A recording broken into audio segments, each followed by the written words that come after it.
नमस्कार। एसटिभी च्याटमा यहाँलाई हार्दिक स्वागत छ। म प्रकाश गिरी। एसटिभी च्याटको आजको अङ्कमा हामी चर्चा गर्नेछौँ भुइँ तहको बारेमा।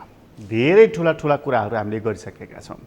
राजनीति प्रणाली विस्थापन, नयाँ प्रणालीको खोजी, सारा चिजहरूको बारेमा हामी वर्षौँदेखि चर्चा गरिराखेका छौँ।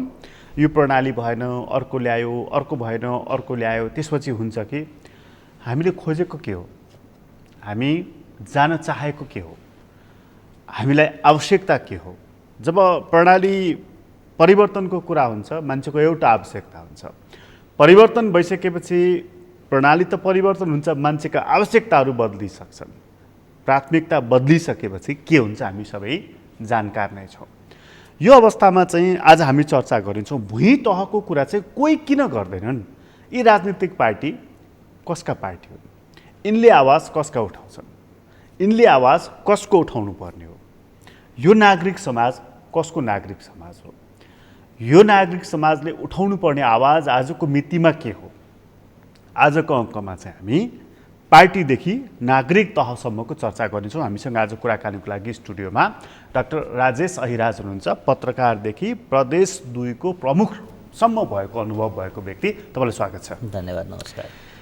के फरक हुँदो रहेछ? तपाईँको व्यक्तिगत कुराबाटै सुरु गरौँ न। एउटा पत्रकार, त्यहाँबाट प्रदेश 2 को प्रमुखसम्म हुँदाखेरिको अन्तर के हुँदो रहेछ? माटो सम्झेर काम गर्ने मान्छेका लागि खासै अन्तर देखिँदैन। पत्रकार हुँदा पनि भ्रष्टाचारका विरुद्धमा, देशभित्र भएका अराजकता, नेताहरूभित्र रहेका अराजकताका विरुद्धमा, राजनीतिको अपराधीकरण र अपराधको राजनीतिकरण लगायतका विषयमा पहिला पनि बोल्दै आएको थिएँ। म त्यहाँ पुग्दा पनि मैले जम्मा ती 3टा कुरा, नेपालीको भूमि, नेपालीको भावना र नेपालीको भविष्य, त्यो 3टा कुरामा केन्द्रित राखेर त्यहाँ पनि भूमिका निर्वाह गरेँ। हालाकि मेरो कार्यकाल सानो थियो, 5 महिना चान्सुन केही दिनको थियो। तर जति दिन बसेँ मलाई के लाग्यो भने आम नागरिक अझ पनि राज्यसँग जुड्न नसकेको,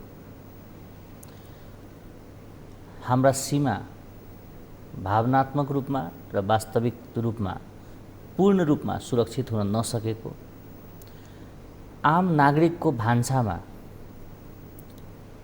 प्रजातन्त्र, लोकतन्त्र, गणतन्त्र केही पुग्न नसकेको र सिङ्गो नेपाल वा आम नेपाली त्यसका लागि नेपालमा राजनीति प्रारम्भ नभएको स्थिति मैले पाएँ। अहिले पनि नेपालमा आउने व्यवस्थाहरू बेला बेलामा परिवर्तन त हुन्छ, तर त्यो परिवर्तन कसका लागि हुन्छ, कसले गराइदिन्छ, किन माटोसम्म पुग्दैन, किन आम नागरिकको भान्सासम्म पुग्दैन, आम नागरिकको जीवनसम्म पुग्दैन भन्नुहुन्छ भने नेपालमा हुने परिवर्तन भनेको नेताहरूले नेताहरूसँग मिलेर नेताहरूकै लागि परिवर्तन ल्याउँदो रहेछ र आफ्ना कार्यकर्तालाई गुलाम बनाउने, बुद्धिजीवीहरूलाई बिकाउ बनाउने, नागरिक समाजलाई लठयत बनाउने भन्दा बाहिर हाम्रो नेताहरू नजाँदो रहेछ। अधिकांश नेताहरू आफूलाई दलपतिभन्दा माथि उठ्न नसकेको हो। वास्तवमा दल भनेको त देशमा परिवर्तनका लागि वाहक हो, दल भनेको माध्यम हो, दल भनेको परिणाम होइन। दल साधन मात्रै हो रूपान्तरणका लागि। तर हामी कहाँ के भयो, मैले अनुभवको कुरा यहाँलाई सेयर गर्दैछु। हामी कहाँ के भइदियो भने आम नागरिक भएर बाँच्न गाह्रो छ। तर एउटा पार्टीको कार्यकर्ता भइदिनुहोस्, तपाईँको अपराध माफ छ, तपाईँले गरेका कुकर्महरू माफ छन्, मिलिजुलिकन भ्रष्टाचार गर्न पाइने, मिलिजुलिकन बजेट खान पाइने, यतिसम्म अन्धभक्त बनाउँदो रहेछ कार्यकर्तालाई कि राज्यका कुनै निकायले भ्रष्टाचारका विरुद्धमा कदम चाल्यो वा छानबिन गर्यो भने सिङ्गो प्रदेश पल्टाइदिने। प्रदेश 2 कै कुरा गरौँ।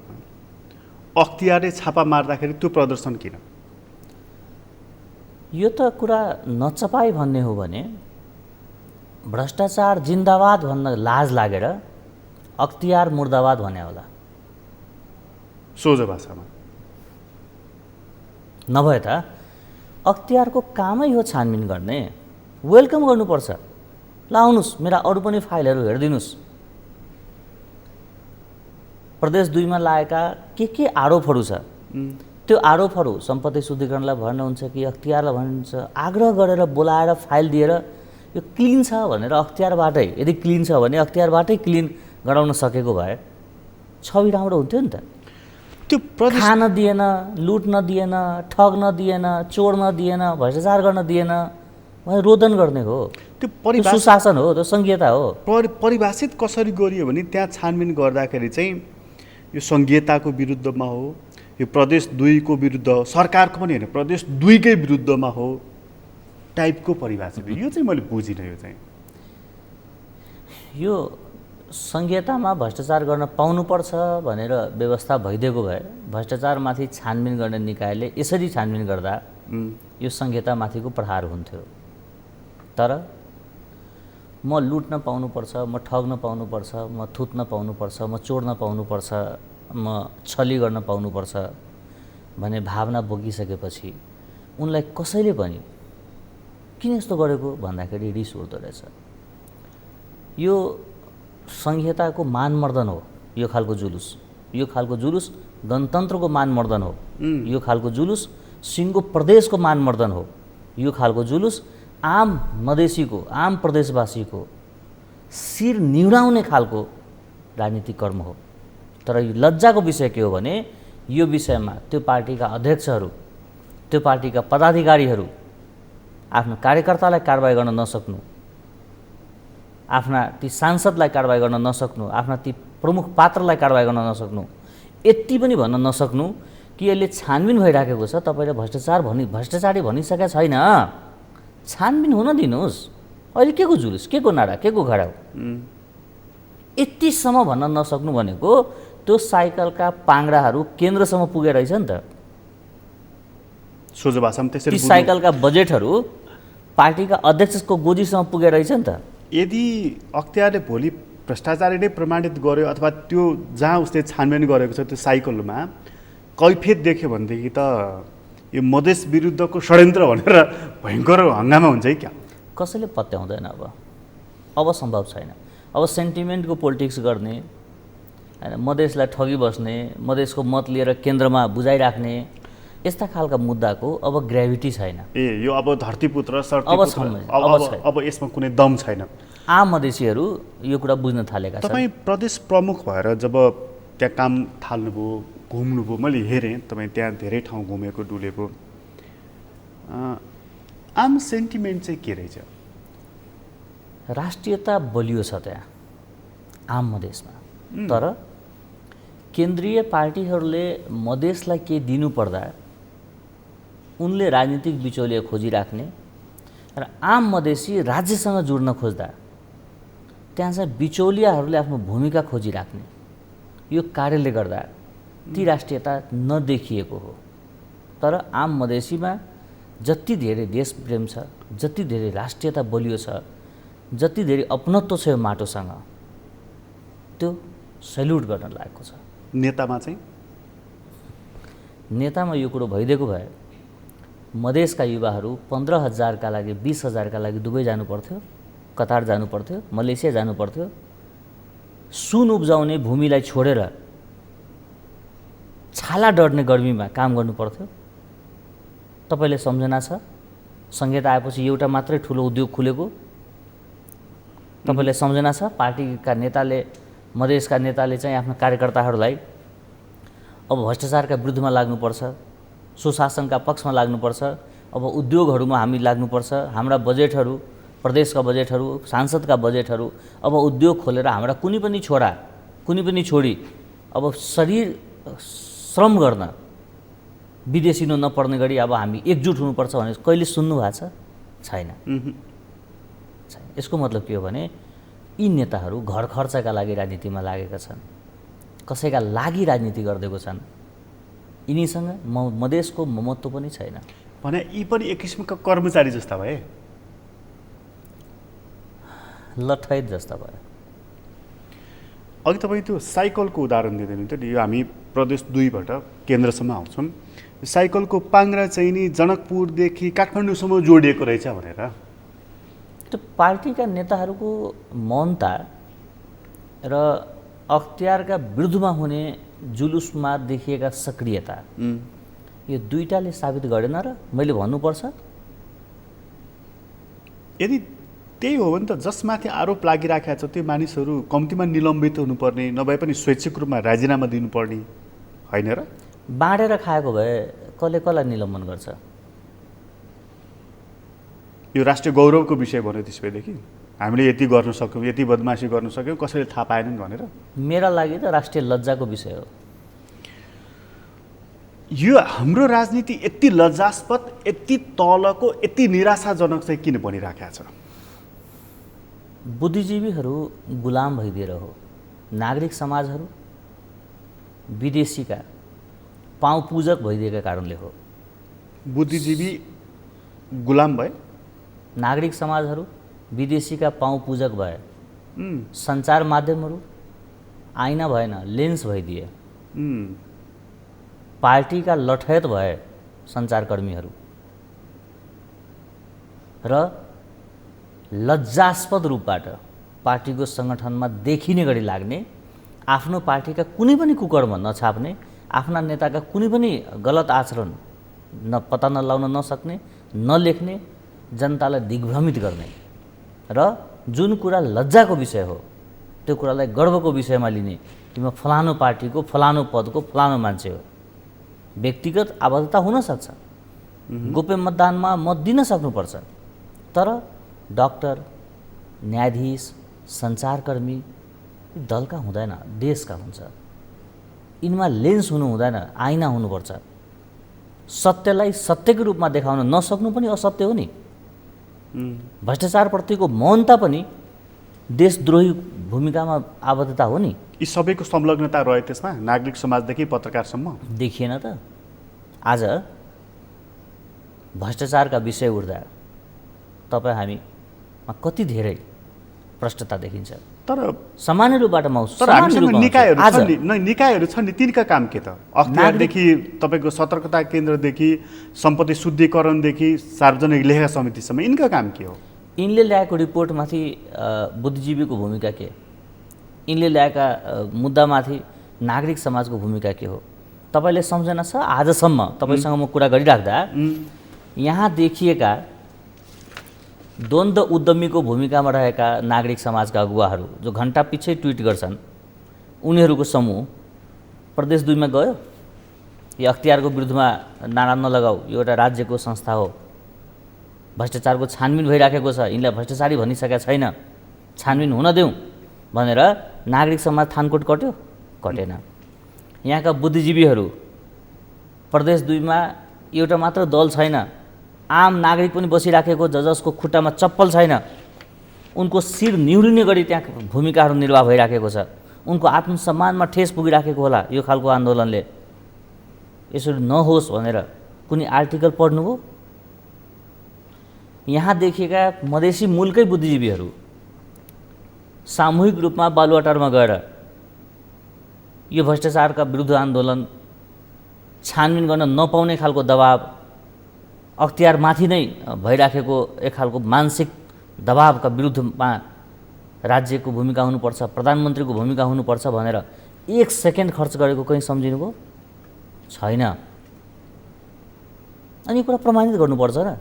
यो देशमा जब जब विदेशीको लगानी डुब्छ, जब जब विदेशीको सरकारमाथि स्वार्थमाथि असर पर्छ, नागरिक समाज सडकमा आउँछ। जब जबको कुरा गर्दैछु, 7 सालदेखि लिएर अहिलेसम्म तपाईँ सम्झिनुहोस्, यो देशमा जब जब विदेशीको लगानी डुब्छ, जब जब विदेशीका डिजाइन डुब्छ, जब जब विदेशीका स्वार्थमा धक्का लाग्छ, तब तब यी नागरिक समाजहरू सडकमा देखिँदो रहेछ।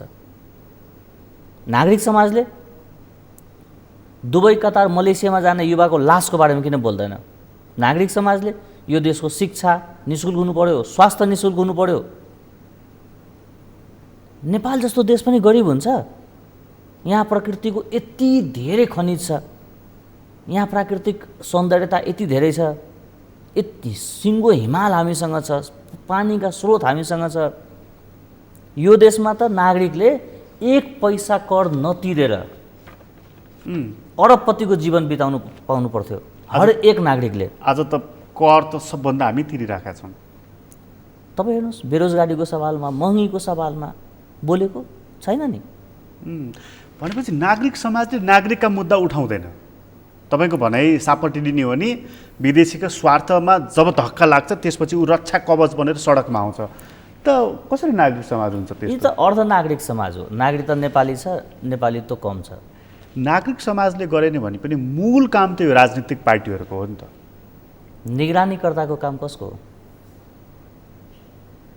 आज गौर घटनाको छानबिनको विषयमा नेपालको नागरिक समाजले किन बोल्दैन? त्यहाँ मारिएका ती परिवार, ती घटना माओवादी मधेसमा नआओस् भनेर त्यति मान्छे मारेको होइन र? आज त्यही माओवादीसँग साँठगाँठ गर्ने र त्यही माओवादीका एउटा पात्रलाई पार्टीको अध्यक्ष बनाउने ती पात्रहरूको विषयमा नागरिक समाज किन बोल्दैन? कसको दाना पनि खाएर बसिरहेछ नागरिक समाज? जुन नागरिक समाज नेपालीको भूमिको बारेमा बोल्दैन, भावनाको बारेमा बोल्दैन, भविष्यको बारेमा बोल्दैन, यी त राष्ट्रिय बोझ हो। के को नागरिक समाज हुन्थ्यो? के को अगुवा हुन्थ्यो? भिख लिनुपर्छ कि लिनु पर्दैन भनेर नागरिक समाजले छलफल गर्ने हो? विदेशीको अनुदान लिँदा ठिक वा नलिँदा ठिक भनेर नागरिक समाजले छलफल गर्ने हो? बुद्धिजीवीले छलफल गर्ने हो? भिख अनुदान जुनसुकै रूपमा होस् राम्रो होइन नि। यो मित्रले दियोस् कि त्यो मित्रले दियोस्, भिख भिखै हो, ऋण ऋणै हो, अनुदान अनुदानै हो। यो त कुनै पनि शर्तमा लिनु हुँदैन भनेर अडान हुनुपर्ने होइन। तर बिरालो जस्तो कहिले यताबाट एउटा नागरिक समाजले म्याउ गर्छ, होइन फलानु देशले दिएको छ लिनुपर्छ। कुनै बेलामा अर्को क्षेत्रबाट अर्को एउटा नागरिक समाजले ट्विट गर्छ, यस कारणले लिनुपर्छ। यी भिखारीहरू भिख लिएर हामी सबै नेपालीलाई भिखारी बनाउन खोज्या हो। यो नागरिक समाजले बोल्नुपर्ने के थियो भने एनसेलको कर उठा। अदालतले निर्णय गरेका थुप्रै यस्ता राजस्वहरू छन् जो धेरै मान्छेले, धेरै नेताले, धेरै व्यक्तिले तिरेको छैन, त्यो उठा। महालेखा परीक्षा नियन्त्रण कार्यालयले उठाएका बेरोजुका तथ्याङ्कहरू यो असुली गर। अरे जुन देशमा महालेखा नियन्त्रण कार्यालयले दिएको बेरोजुहरू मात्रै भन्दै सदुपयोग गर्दैछु, त्यति मात्रै उठाउन सक्यो भने हामीले कुनै देशबाट भिख माग्नु पर्दैन, कुनै देशको अनुदान लिनु पर्दैन, कुनै विदेशीको पाउँ पूजा गर्नु पर्दैन। हाम्रो त बजेटमा चाहिँ विदेशी अनुदानको मात्रा कति छ तपाईँले हेकै राख्नुभयो होला नि। अस्ति मैले सुन्दै थिएँ बजेट निर्माण कसरी हुन्छ अरे भन्दाखेरि दुई पक्ष सौहार्द वातावरणमा सामान्य शिष्टाचार भेट हुँदाखेरि हामी तपाईँहरूलाई सहयोग गरौँला नि त भनेको वाक्यलाई पनि राखेर बजेट निर्माण हुन्छ अरे। फलानु देशले गर्छु भने चाहिँ राखिहालौँ न भनेर त्यसरी निर्माण हुन्छ अरे। हाम्रो देशमा गाँजा यो प्रकृतिले दिएको हो नि। गाँजा चाहिँ फडानी गर्ने अनि त्यही गाँजा मिसिएको विदेशी दारू नेपालमा ल्याउने, त्यही गाँजा मिसिएको औषधि नेपालमा ल्याउने, त्यो चाहिँ लिगल हुने र गाँजा इलिगल हुने। हाम्रो देशमा हाम्रा किसानले बनाएका छ्याङहरू गर्वका साथ पोखिदिने, तर यही नेपालको डिपार्टमेन्टल स्टोरहरूमा चाइनाले बनाएको छ्याङ पाउने, अर्को देशले बनाएको छ्याङ पाउने, अर्को देशले बनाएको क्यान पाउने। अनि नागरिकले गरेको भूमिले दिएका कुराहरू चाहिँ चलाउन नदिने। जुन देशले नेपालमा गाँजा वैध गर्नु हुँदैन, गाँजालाई खुल्ला गर्नु हुँदैन भन्छ, त्यही देशको थुप्रै राज्यमा गाँजा वैध छ। जुन देशले नेपालमा आरक्षण लागू गर्नुपर्छ भन्छ, उसैको देशमा आरक्षण छैन। जुन देशले नेपालमा संविधान गर सबैलाई एकै ठाउँमा राख, योग्य अयोग्य भिड बनाइदेऊ भन्छ, उसको आफ्नै देशमा मेरिट बेसमा काम गर्छ। हामीले सिक्नु पर्यो, गतिला कुरा सिक्नु पर्यो। तर यहाँ हेर्नुहोस् त, प्रधानमन्त्री भइसकेको व्यक्तिहरू जसका नामका अगाडि सम्माननीय शब्द जोडेको छ, प्रधानमन्त्री भइसकेको व्यक्तिहरू मांसाहारी आन्दोलनको कुरा गर्छ। प्रधानमन्त्री भइसकेको व्यक्तिहरू जसले 15 वर्ष एउटा पार्टी चलायो, दुई ठाउँमा हारेर पनि निर्लज्जताका साथ प्रधानमन्त्री बन्यो, त्यो व्यक्ति हामी पदका लागि, कुर्सीका लागि पार्टी फुटाएको छैन भन्छ। जो व्यक्तिले 17,000 मान्छे मार्यो, त्यो व्यक्तिले अपहरण गर्न पाइँदैन भनेर पत्रकार सम्मेलन गर्छ। जसले हिन्दू धर्म मान्नु हुँदैन भनेर नागरिकलाई भड्काउँछ, उसले आफ्नो नातिको पास्नी गरेको फोटो ट्विटमा हाल्छ। यी नौटङ्कीबाजहरू, यी ठगहरू कसलाई ठगेको, कति दिन ठगेको, किन ठगेको? यो सब चाहिँ हाम्रो राजनीतिक प्रणालीको कारणले भएको हो। बौद्धिक जगतको मौनता, विदेशीको प्रत्यक्ष हस्तक्षेप र गुलाम मानसिकताका कारणले भएको। विदेशी हस्तक्षेप चाहिँ कसरी भयो? वैचारिक हस्तक्षेप छ त। तपाईँलाई पनि सम्झना छ कि जनप्रतिनिधि र निधिपति बीच फरक हुन्छ। जनप्रतिनिधिले, सांसदले वा पार्टीले जुन घोषणापत्र जारी गर्छ, निर्वाचनमा जुन कुरा कमिटमेन्ट गरेर जनतासँग मत लिन्छ, त्यो पार्टीले त्यति मात्रै काम गर्न पाउँछ, किन उनले त्यही शर्तमा जनतासँग मत लिएको हो नि। तर तपाईँ सम्झिनुहोस् त, नेपालको कुनै राजनीतिक दलले निर्वाचनमा जाँदा म राज संस्था हटाउँछु, म हिन्दू धर्म हटाउँछु, म संहिता यस्तो खालको ल्याउँछु भनेर मागेको थियो?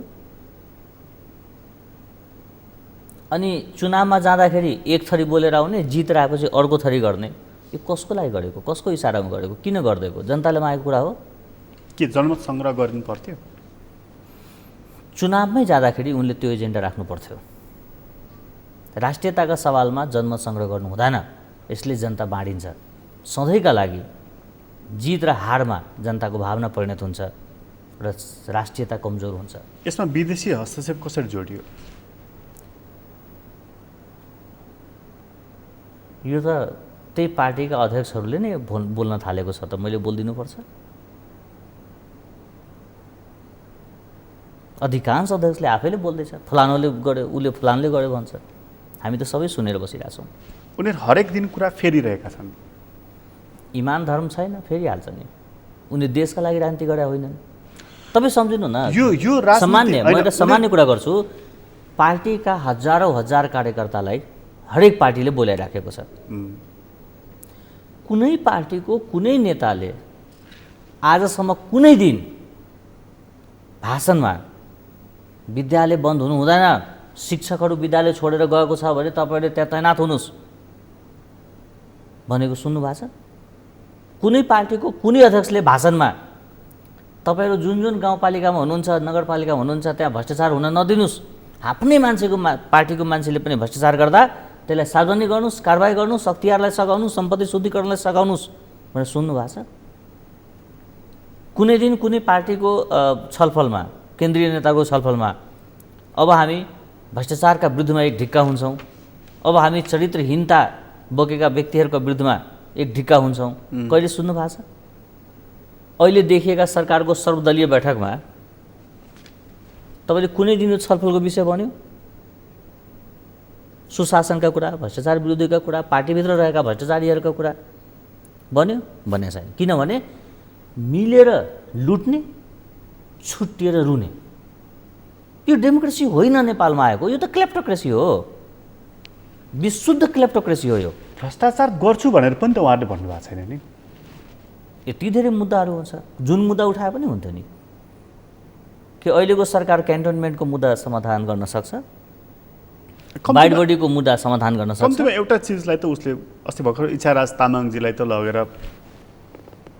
कस्टडीमा राख्यो। ठिक छ, भ्रष्टाचारी जोसुकै होस्। अघिल्लो सरकार हुँदा उनले 3 वर्षसम्म त्यत्रा निक्षेपकर्ताहरूले उजुरी गरे, सुनवाई भएको थिएन। कम्तीमा सरकार परिवर्तन भएपछि एउटा पक्षकालाई जोगिएका अर्का पक्षका चाहिँ समातिने कम्तीमा एउटा उदाहरण हुँदो रहेछ। सरकार त दलको होइन नि त, देशको हो। त्यही भएर यो सरकारले गरेका राम्रो कुरालाई राम्रो भनौँ, गर्न नसकेका कुराहरू गड भनौँ।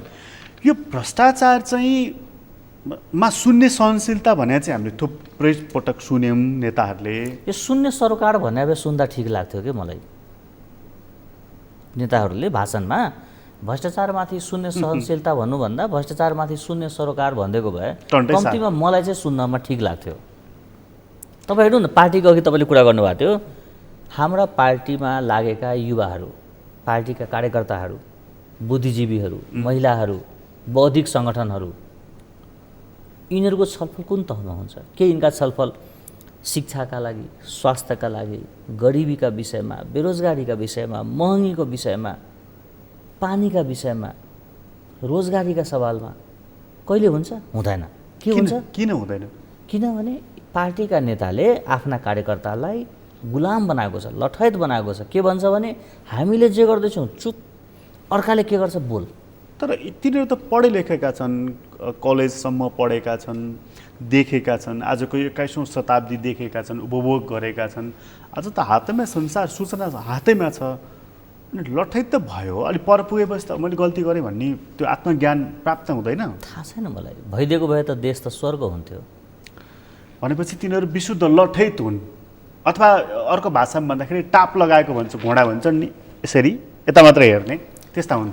उनीहरू चाहिँ आफ्ना भविष्य देशमा हेर्न नचाहेको दलभित्रै खोजेका कारणले यस्तो भयो। त्यसको पछाडिको कारण के? पराधीन मानसिकता हुनुको पछाडिको कारण के? गुटको साथ छुट्यो, नेताको साथ छुट्यो भने म कहीँको हुँदिनँ भन्ने खालको डर हुनसक्छ। मतलब आफ्नो योग्यतामा विश्वास छैन। छैन, गुलामी नै केन्द्रबिन्दुमा रहेछ। सलामी, गुलामी, मलामी, त्योभन्दा बढी छैन। कति नेताहरूले बोलेको मैले सुनिराखेको छु, राजनीतिक प्रणाली नै हाम्रो खराब भयो, त्यस कारणले चाहिँ नि यस्तो भयो भनेर।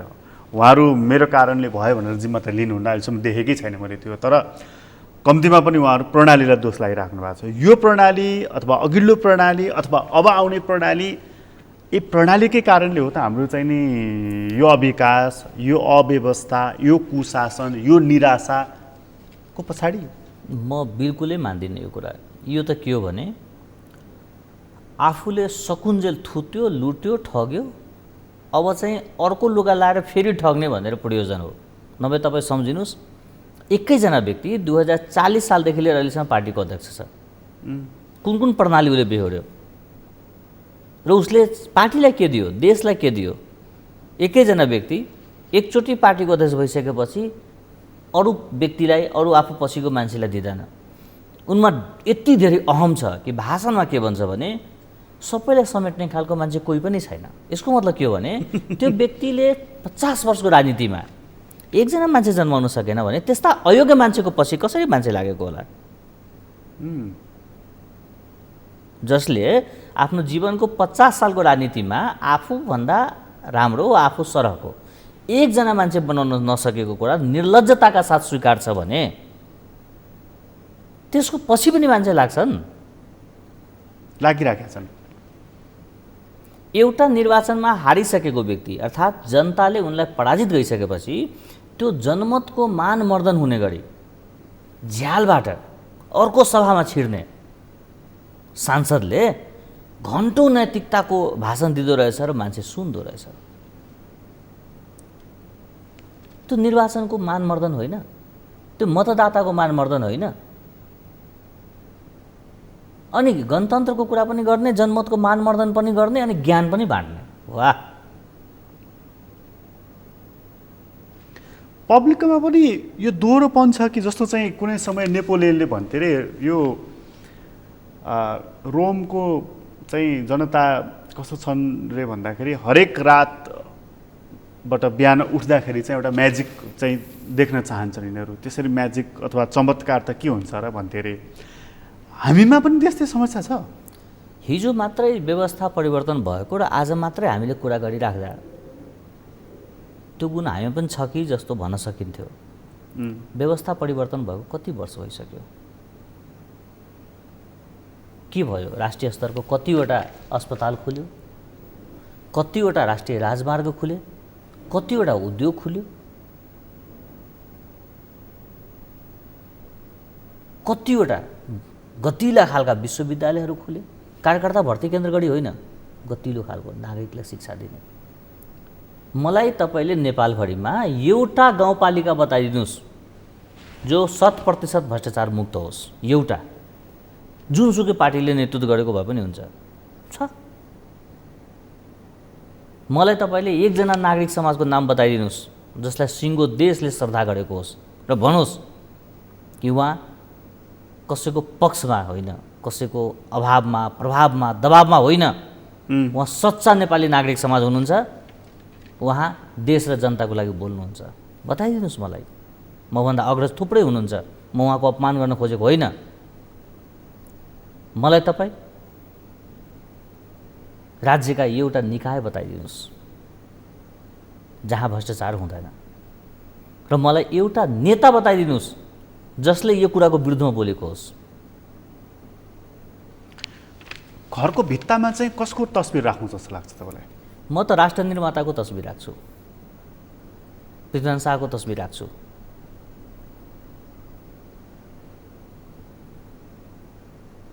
अरूको? खै मैले उहाँको नीति पढेँ, दिव्य उपदेश पढेँ, उहाँको कार्यशैली पढेँ, र उहाँले जुन कुरा दिनुभएको थियो त्यो कुरा हामीले उहाँबाट नलिएर त्यसको सयौँ वर्षपछि अर्कासँग मागेर ल्याएको नेताहरूको भूमिका पनि पढेँ। मलाई त उहाँकै तस्बिर मनपर्छ। तपाईँ सम्झिनुहोस् न, उहाँले नेपाल एकीकरण गर्ने क्रममा मिश्रहरूलाई आफ्नो सल्लाहकार राख्नु भएको थियो, मुस्लिमहरूलाई हतियार बनाउने काममा लाग्नु भएको थियो, जनजातिहरूलाई त्यो टिममा राख्नु भएको थियो। सिङ्गो देशमा समावेशिताको कन्सेप्ट उहाँले सुरु गर्नुभएको थियो। यो देश निर्माणमा मिश्रहरू अर्थात् मधेसीहरूको भूमिका छ, मुस्लिमहरू जसले हतियार बनाए उनको भूमिका छ, जनजातिहरूको भूमिका छ। हरेक जात जातिलाई समेटेर उहाँले त्यतिखेर राष्ट्र निर्माणको अभियानमा लाग्नु भएको थियो। उहाँले जितिसकेपछि यो देशको नाम गोर्खा राख्नु भएन। कति महान विचार थियो उहाँको। तपाईँलाई थाहा छ उहाँको नीति दिव्य उपदेश तपाईँले माइन्युटली फेरि हेर्नुभयो भने दिव्य उपदेशकै फलो गरेर चीन र दिव्य उपदेशकै नीति फलो गरेर इन्डिया यति अगाडि बढेको छ। स्वदेशी अपनाउनु पर्छ भनेर नीति दिव्य उपदेशमा आएको होइन।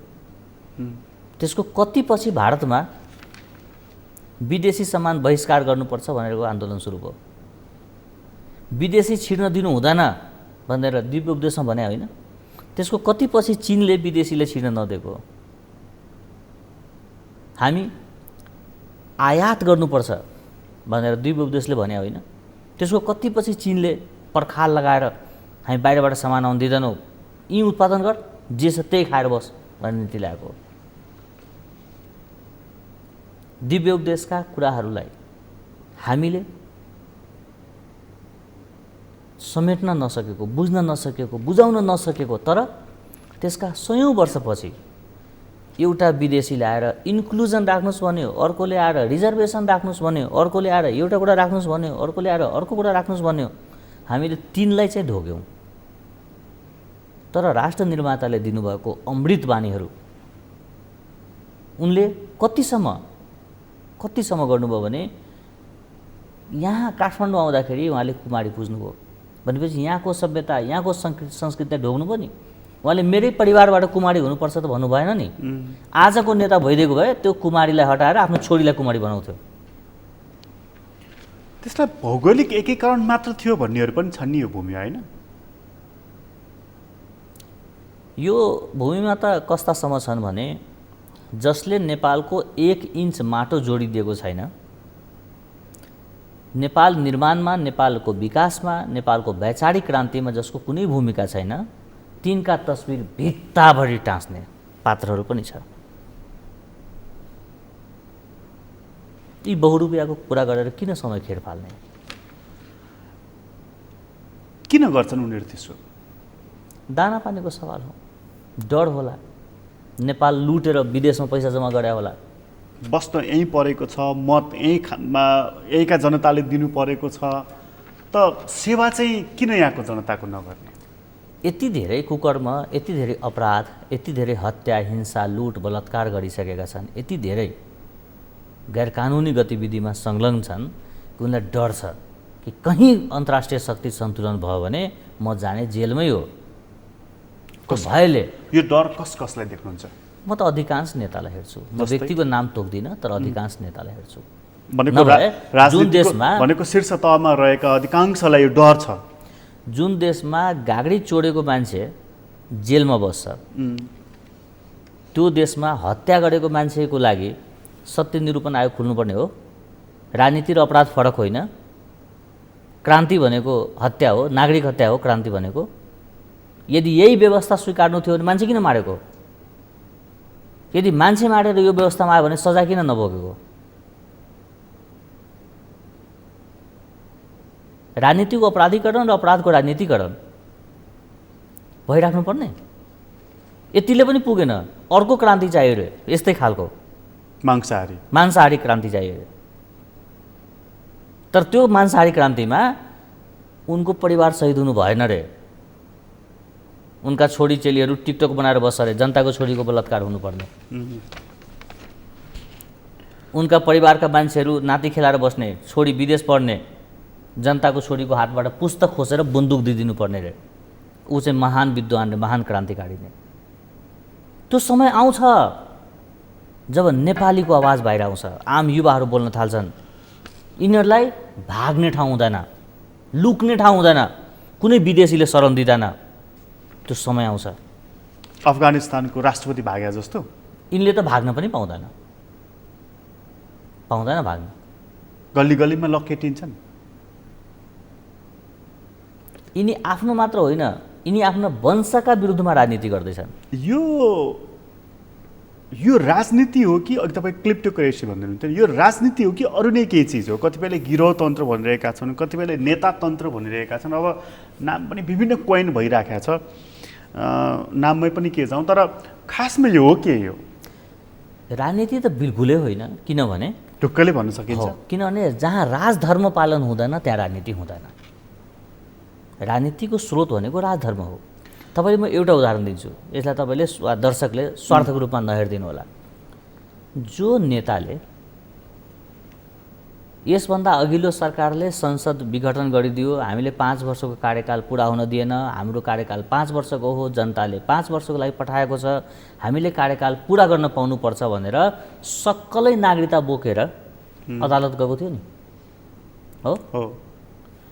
त्यसमध्ये कतिपय पात्रहरूले विभिन्न कालखण्डमा शपथ ग्रहण गरेको थियो कि म भेदभाव गर्दिनँ, म सबै नागरिकलाई समान रूपमा व्यवहार गर्छु, म कसैलाई काखापाखा गर्दिनँ भनेर शपथ खाएको हो नि त। यिनीहरू पूर्व प्रधानमन्त्रीहरू, वर्तमान प्रधानमन्त्री शपथ खाएको हो नि।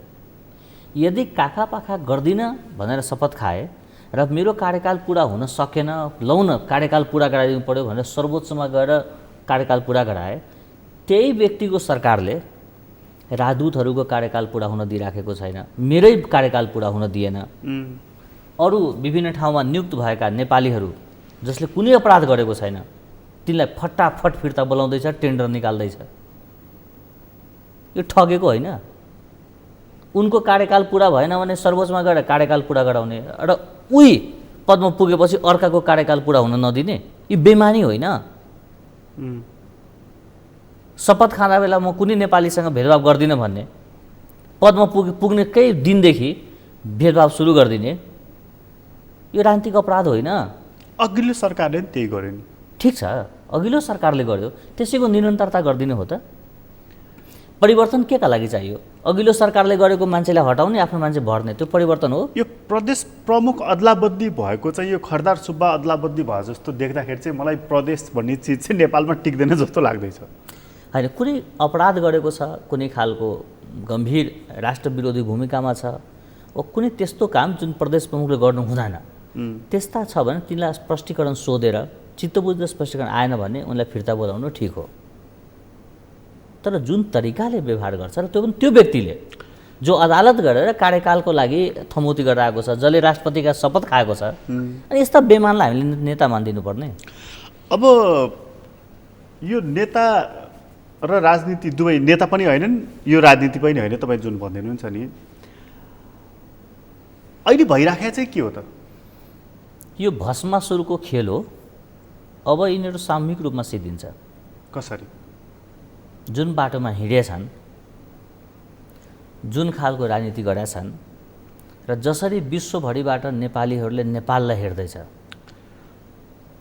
अब तपाईँ हेर्दै जानुहोला, बहुत तीव्र गतिमा अब पत्रकारहरू दलीयता छोडेर पत्रकारिता गर्छ।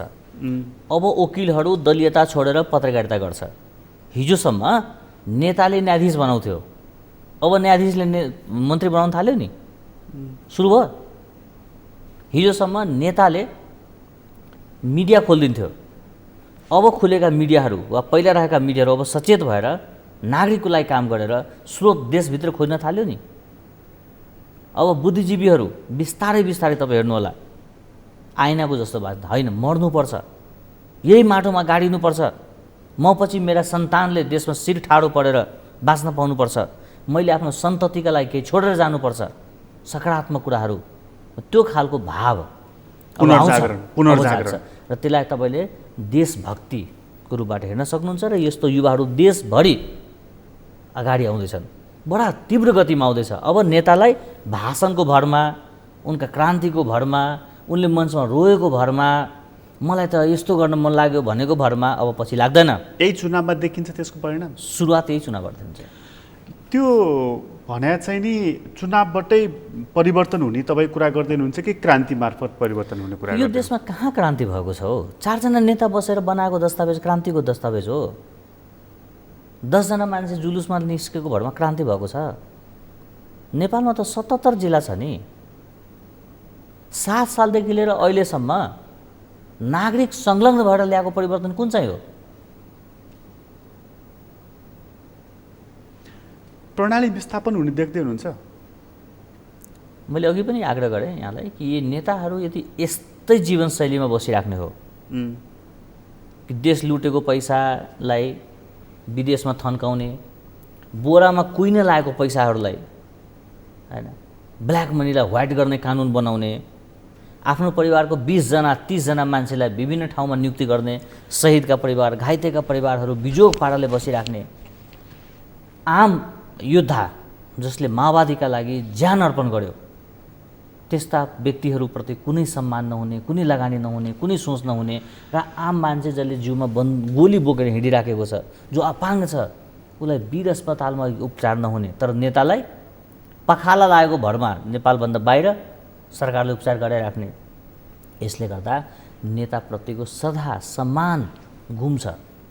उनकै पार्टीका मान्छेले उनकै विरुद्धमा अब सक्रिय हुन थाल्छ। अनि फलानुलाई आइजिपी बनाऊ कि नबनाऊ भनेर चाहिँ राजदूतलाई सोध्नेलाई चाहिँ के हुन्छ नि? त्यो त एउटा उदाहरण मात्र बाहिर आएको, त्यो व्यक्तिको नाम म लिन्न, तर त्यो व्यक्ति हुलाक के अरे फास्ट ट्र्याक बनाउँदा पनि पारिपट्टिको ठेदार खोज्ने, मधेसमा यो जातीय हिंसा भड्कोस् भनेर आफू गृहमन्त्री हुँदा मलेठमा मान्छे मार्न लगाउने, यस्ता त दर्जन्स कुराहरू छ बाहिर। हुँदा हुँदा सभापति पनि अर्काले भनिदिएको भरमा उठ्दिने उम्मेदवार। त्यो व्यक्तिको नाम त नलिउँ, तर ती देशका लागि उनले राजनीति गर्दा भए हुन्थ्यो। भनेपछि यो आएका केही एकाध उदाहरण मात्रै हुन्? यो त हजारौँ मध्ये एउटा उदाहरण हो। पर्दा पछाडि थुप्रै छन्। थुप्रै होला। तपाईँ अघि जुन भन्दै हुनुहुन्थ्यो स्थिति यो आउनेछ कि यी नेताहरूले चप्पल पनि लाउनु नभ्याइकन भाग्नुपर्ने स्थिति आउँछ भनेर। म अझ निर्मम स्थिति हेर्दैछु। यिनका वंश, यिनका नातागोता, यिनका छोरी ज्वाइँ नाति पनाति खनाति सबैले ऋण तिर्नुपर्छ देशको। यिनले गरेका अपराध, यिनले गरेका हत्या, यिनले चुहाएका रगत, त्यसका मूल्य यिनका 7 पुस्ताले तिर्नुपर्छ। आम अराजकताको कुरा भयो त। मूल्य तिर्नको लागि अराजकता चाहिँदैन। धर्म बहुत ठुलो कुरो हो। प्रकृतिले पनि न्याय गर्छ, धर्मले पनि न्याय गर्छ। यस्ता खालका विषम रोगहरू लाग्छ कि सास फेर्न पनि कठिन होस्। अब त यस्तो पनि स्थिति आउँदैछ कि हिजो उग्र क्रान्तिकारी, उग्र कम्युनिस्ट भनेका चाहिँ नि वैद्य विप्लव पनि चाहिँ राजासँगको सहकार्य गर्ने कि भन्न थालेका छन्। यो हावा उल्टो बहँदैछ। होइन, सामान्य नागरिक भएर सोच्नुहोस्, विदेशीको गुलामी गर्नुभन्दा आफ्नै देशको शक्ति केन्द्रसँग मिलेको राम्रो होइन? विदेशी शक्तिको पाउँ पूजा गर्नुभन्दा आफ्नै देशको शक्तिहरूसँग एक ठाउँमा आएको राम्रो होइन? सबै मिलेर देश बनाएको राम्रो होइन? के त्यो सम्भव छ? छ। फेरि नारायण नीतिमा राजा फर्कने सम्भावना छ? यदि देशलाई केन्द्रमा राखेर सोच्ने हो भने यो देशमा अभिभावकत्व ग्रहण गर्ने गरी एउटा संस्था चाहिन्छ। अभिभावक नभएका कारणले यिनीहरू अराजक भएको ठम्याइ धेरै बुद्धिजीवीहरूको छ। त्यसरी आउने पनि विदेशीकै ब्याकअपमा हो?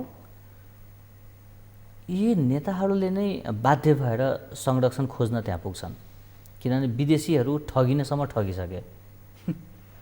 यी नेताले नेपालीलाई मात्र ठगेका छैन, यिनले पटक पटक विदेशीलाई पनि ठगेका छ र ती ठगिएका विदेशीहरूले सामूहिक रूपमा यिनका इलाज गर्छ।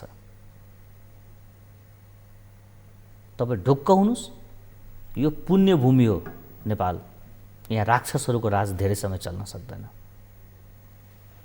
तपाईँलाई धेरै धन्यवाद। धन्यवाद। नमस्कार।